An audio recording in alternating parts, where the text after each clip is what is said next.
Assalamualaikum warahmatullahi wabarakatuh anak-anak ibu semuanya. Baik, pada video pembelajaran kali ini ibu akan membahas mengenai sifat koligatif larutan, yang mana sifat koligatif larutan itu berada di materi pertama kelas 12 semester 1 atau di bab pertama. Sebelum lanjut materi atau pembahasannya, kita lihat dulu apa saja definisi mengenai sifat koligatif larutan. Sifat koligatif larutan non-elektrolit. Jadi, di dalam sifat koligatif ini terdapat ada dua larutan. Yang pertama, larutan non-elektrolit, dan yang kedua adalah larutan elektrolit.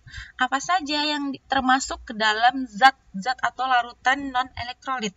Ingat ya, larutan non-elektrolit ini adalah zat atau larutan yang tidak dapat menghantarkan arus listrik. Sedangkan larutan elektrolit adalah larutan yang dapat menghantarkan arus listrik.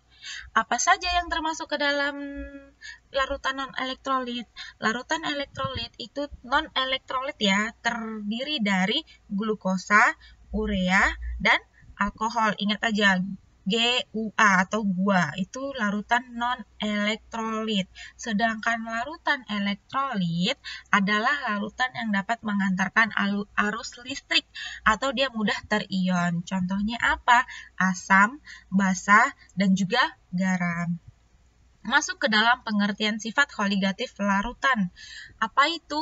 Itu adalah sifat larutan yang tidak tergantung pada macamnya zat terlarut, tetapi semata-mata hanya ditentukan oleh jumlah zat terlarut atau konsentrasi zat terlarut dan tidak tergantung pada jenis zat terlarutnya. Dia tidak tergantung pada jenisnya, hanya tergantung pada jumlah zat terlarutnya, diingat ya, atau konsentrasi zat terlarutnya.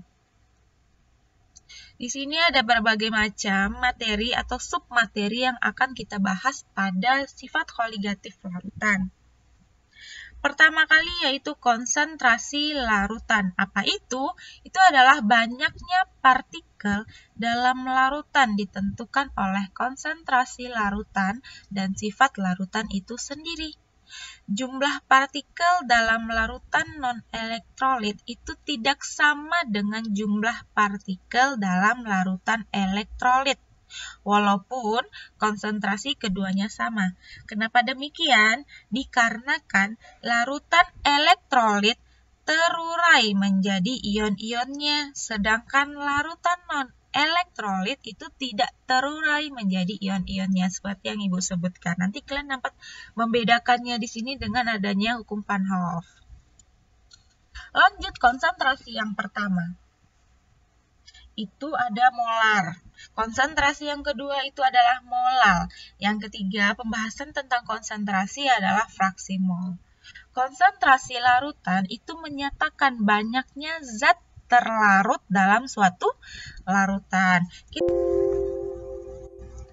Konsentrasi yang pertama yaitu adalah konsentrasi molar atau molaritas.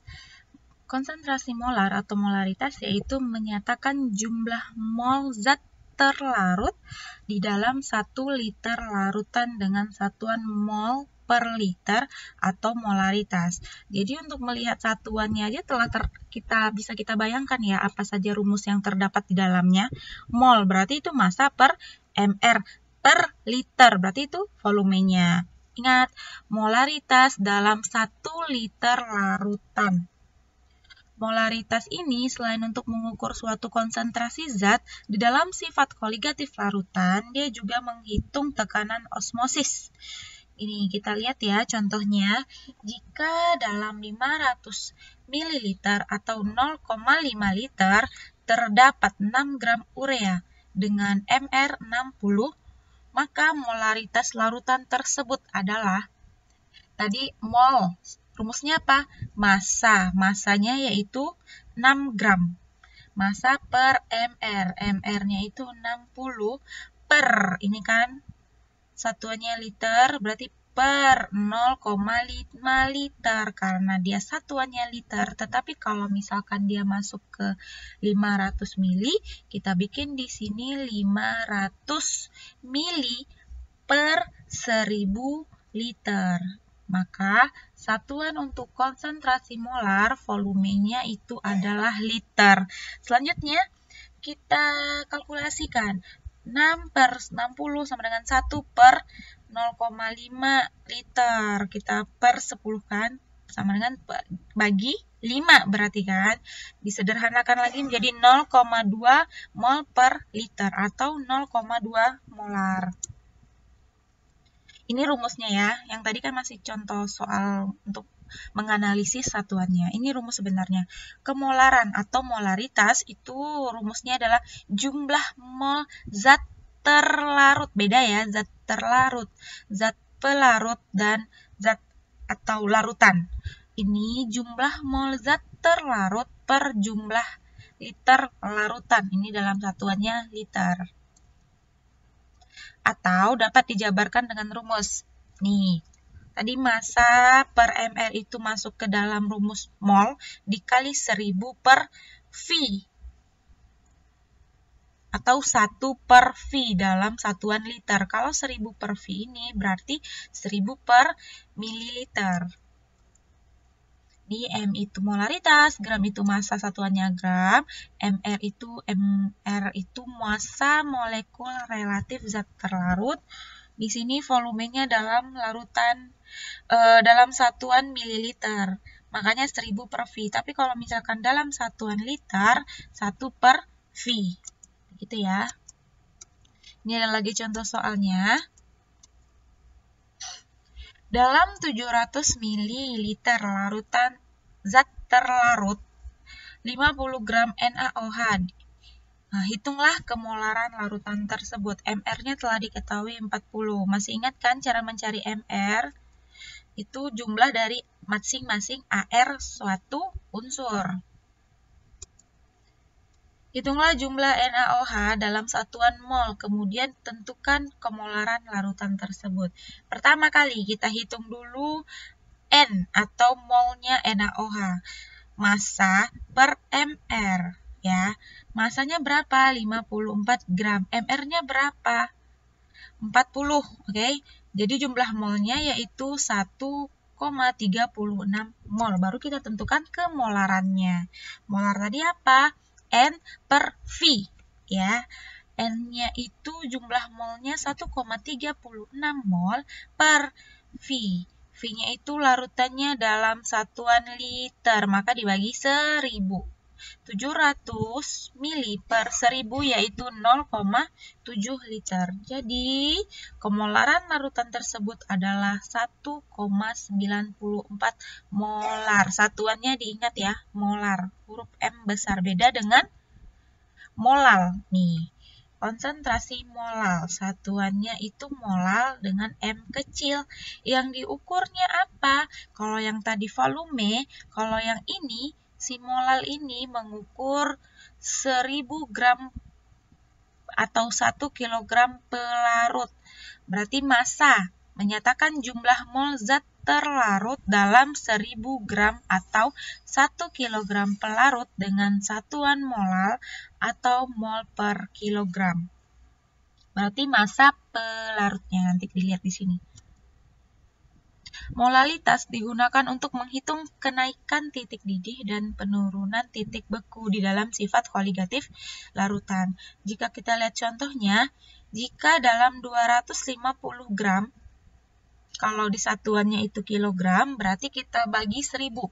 250 gram itu sama dengan 0,25 kilogram air, terdapat 6 gram urea. Dengan massa relatif atau MR-nya 60, maka molalitas larutan adalah,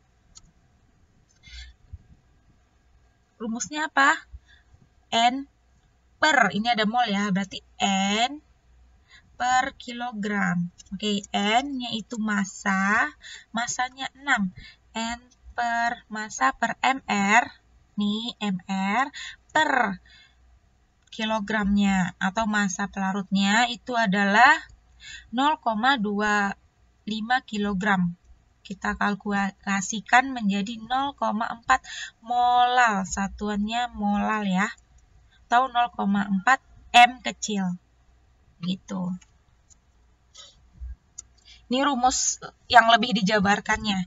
Ini gram per mR itu adalah rumus untuk mol dikali 1000 per MP. MP inilah massa pelarutnya. Kalau dia dalam satuan gram, maka ada 1000 di atasnya. Tapi kalau dia dalam satuan kilogram, 1 per MP. Berarti itu dalam satuan kilogram. Oke. Lanjut ke contoh soal.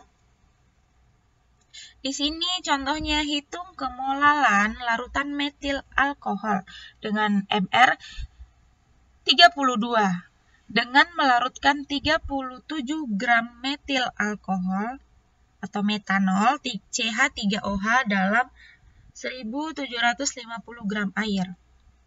Langkahnya yang pertama yaitu dengan menghitung jumlah mol zat terlarut.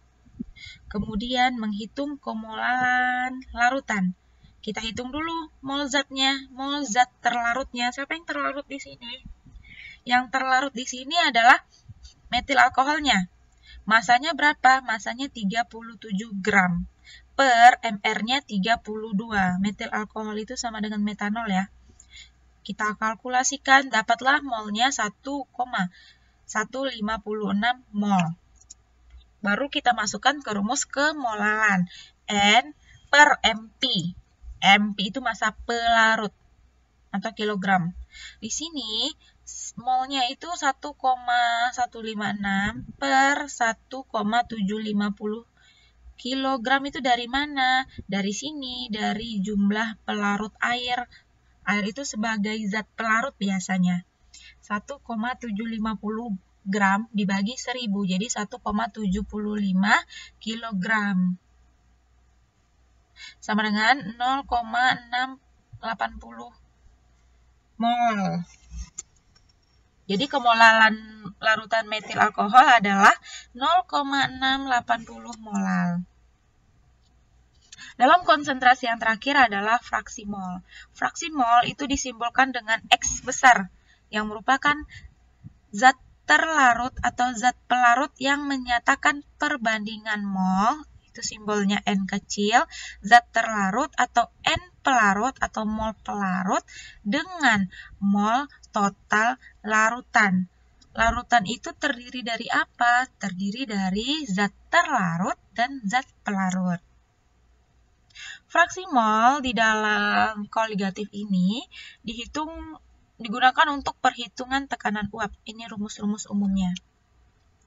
X terlarut itu rumusnya adalah N terlarut per N terlarut ditambah N pelarut. Begitu juga di pelarut. Pelarut dahulu diletakkan baru dibandingkan dengan zat terlarut dan pelarutnya. Zat terlarut dan zat pelarut itu sama dengan 1. Ya, totalnya adalah 1. Contohnya, sebanyak 2 mol urea terdapat 0,8 mol air.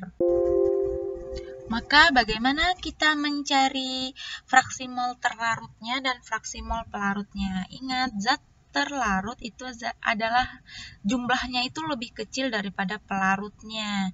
Jadi di sini sebagai zat terlarutnya adalah urea dan zat pelarutnya adalah air. Tinggal kita masukkan zat terlarutnya. Berarti molnya berapa? Mol terlarutnya yaitu adalah 2. Per 2 ditambah zat pelarutnya si air tadi berapa? 8. Kita kalkulasikan jadi 0,2. Begitu juga di fraksi mol pelarutnya. Yang pertama itu 8 per 2 tambah 8. Atau di buku bisa kalian lihat dahulu itu pelarut. Mol pelarut per mol pelarut ditambah terlarut itu sama saja ya. Sama dengan 0,8. 0,2 ditambah 0,8 jumlahnya adalah 1. Ini contoh soal lainnya. Berapakah fraksi mol benzen C6H6 dan toluen C7H8 dalam larutan yang dibuat dengan komposisi 500 gram benzen dan 500 gram toluen? Jika diketahui MR si benzen adalah 78, MR toluen adalah 92. Gimana cara menyelesaikannya? Yang pertama, kita hitung dahulu jumlah mol setiap zat. masing-masing senyawa ini harus kita hitung dulu ya. Larutan ini kita hitung dahulu molnya. Kemudian baru fraksi molnya itu kita tentukan. Jumlah mol setiap zat dalam larutan tersebut. Kita lihat dulu si benzen. Masanya itu berapa? 500 per mr-nya. Mr si benzen adalah 78. Dapatlah molnya yaitu 6,41 mol. Sedangkan mol si toluen yaitu masanya 500 per 92, total molnya yaitu 5,43 mol. Dengan demikian, fraksi mol untuk si benzen adalah 6,41 mol per 6,41 mol ditambah 5,43 mol. Jadi totalnya 0,541. 5,43 ini didapat dari si toluen sebagai zat pelarutnya. Karena di sini dibilangnya dalam ya kan, yang dibuat dengan benzen dan toluen. Berarti toluennya ini sebagai zat pelarut.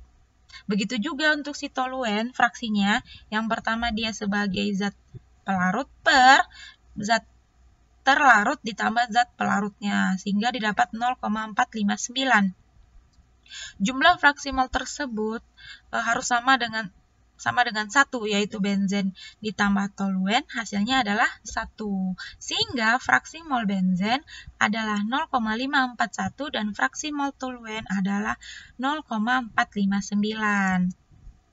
Di sini ada 4 soal latihan yang dapat diketahui atau dapat dilihat. Ada nomor 1, 2, dan 3. Sedangkan nomor 4 di sini adalah penurunan titik beku. Jika ingin dicoba boleh, jika tidak usah. Jadi soal yang wajib dicari itu adalah soal nomor 1, 2, dan 3. Terima kasih atas perhatiannya. Jika ada yang ingin ditanyakan boleh langsung ke kolom komentar dan atau langsung kontak Instagram itu @bella_pratiwi_2 atau langsung Facebook, WhatsApp untuk anak-anak ibu yang telah bergabung di WhatsApp. Ibu akhiri, wabillahi taufiq wal hidayah. Wassalamualaikum warahmatullahi wabarakatuh.